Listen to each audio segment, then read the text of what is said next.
Ooh, watch out, everybody. I'm inspired.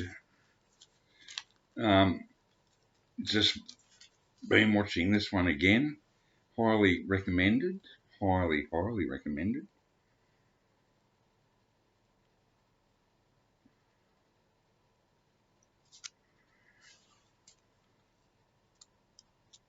At the bottom there is the noisy channel.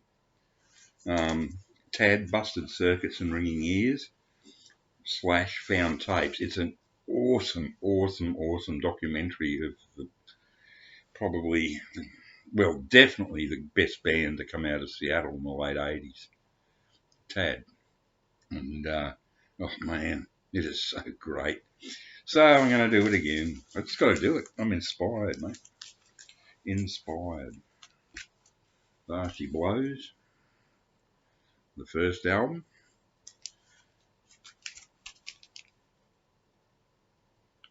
God's Balls, Behemoth, Pork Chop, Hell Out, Tuna Car, Sex God Missy, Lumberjack Mix. Side 2. Side 1's called Judas, Side 2's called Jesus. Cyanide Bath, Boiler Room, Satan's Chainsaw, Hollow Man and Nipple Belt. Oh man. Recorded by Jack Endino at Reciprocal Recording, Seattle. Steve Weed, Kurt Danielson, Gary Thorstensen, and Tad Doyle. Ah, wow. Yeah. Yes, yes, yes. 1989. The debut. What an album. You know, it is, words fail me. It's just, I did get to see Mudhoney, and the closest thing to Tad, if you've never really heard Tad, um, which would surprise me, but if you haven't, you really must hear Tad. Uh, the closest I ever got was Mudhoney at the Paddington RSL in Sydney, and around about 89, 90. Early 90s, late 80s, something like that. Yeah, with the hard-ons. And but Mudhoney were the closest thing. The first Mudhoney Super Fuzz Big Muff EP, which I've got here. They sort of almost went instantaneously commercial after that, but that first Mudhoney EP, Super Fuzz Big Muff, is probably the equal of Tad. It is that great. It is super, super, super heavy, and it swings like hell. And then Mudhoney just lost it to me after that. They just went sort of, I don't know, something was missing. Tad also went sort of commercial um, with Eight Way Santa. Now this is the band cover. This is my Australian collector's item. Um, Eight Way Santa. Jinx, Giant Killer, Wired God, Delinquent, Hedgehog, Flame Tavern, Trash Truck, Stumbling Man, Jack Pepsi, Candy, 3D Witch Hunt, Crane's Cafe, and the Plague Years. It's definitely Tad, but it's it's almost commercial. You know, it's sort of like what Mudhoney did. They started to get a bit more. I mean, you could, by no stretch of the imagination, say that Mudhoney ever went soft or Tad. No way. But compared with their initial records, they did, in comparison. I'm waffling. So there it is. The band, these two creepy druggos became Christians or something, and they saw the album cover in a window, and then complained. And so this is the Australian one on. I've shown these before. I've shown my Tads, but I'm inspired. I'm just so excited.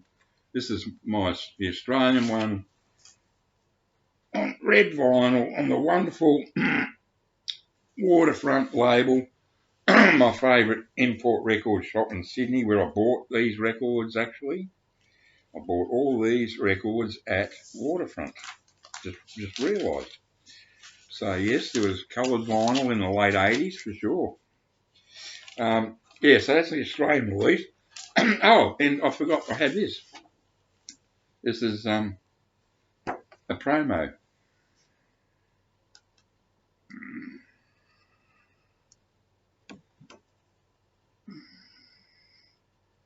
I guess this must have come with this album. See, I did work at Patrick Jones Studios, and this is the sort of thing we used to do there. So maybe this is... No, this is definitely... This is a printed one. It's not an actual photograph. But yeah. So, yes, I got off track there. All these albums are great, but the first one, God's Balls, was such a... Oh, my God. Such a... man, I can't explain it. And then, to believe it or not, the follow-up is even heavier. This is sort of like what you'd call a mini LP or a maxi EP, Salt Lick. And this one's actually on the Sub Pop label. This is the follow-up to God's Balls. So, the first two are absolutely essential. God's Balls and Salt Lick are totally and utterly essential. After that, it's still good, but just that. I lost the poster for God's Balls. I don't know what happened to it. Yeah. So, yes, I've got a couple of other ones on CD, a couple of other albums they put out, and they're all great, but those first two, totally essential. And to finish up, hurry up, come on. This is a maxi single on Glitter House, Wood Goblins, backed with Cooking with Gas plus Daisy. There he is, the man himself, in full flight. It's something indeed to see this guy stage diving, trust me. It's in the documentary. To see this 300-pound behemoth just spontaneously stage dive and see an audience flatten. No, he didn't flatten.